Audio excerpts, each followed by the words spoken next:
Ever wondered why some words just feel right when you say them, while others leave a bad taste in your mouth? Join us as we delve into the fascinating world of phonetics and psychology to uncover what makes certain words pleasing or unsettling to pronounce.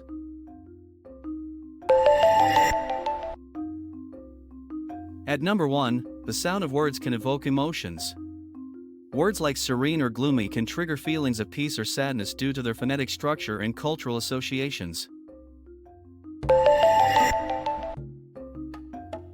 Coming in at number 2, words that contain plosive sounds like P and B can feel more impactful. These sounds create a burst of air that catches our attention.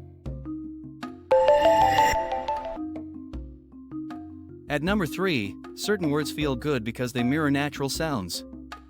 Words like buzz or murmur mimic the sounds they describe, creating a sensory connection. Ranked at number 4, vowel sounds can influence how pleasant a word feels. Words with long vowels like smooth often feel more soothing than those with short vowels. At number 5, cultural context plays a huge role in word perception. A word deemed positive in one culture might be negative in another due to historical or social factors. At number 6, some words are universally perceived as harsh or unpleasant because of their harsh consonant clusters, like grit or scratch. Coming in at number 7, repetition of sounds within words can make them more memorable and enjoyable to say. Think about words like cuddle or twinkle.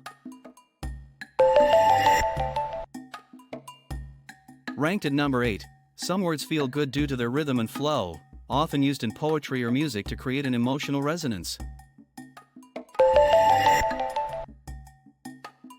At number 9, the etymology of a word can add layers of meaning that affect its emotional impact. Knowing a word's history can change how it feels when spoken. Finally, at number 10, research shows that some words physically activate pleasure centers in the brain when spoken aloud, making them literally feel good to say. Isn't it fascinating how words can evoke such strong feelings? Which word made you pause and think? Drop a comment, and don't forget to like and subscribe for more intriguing insights.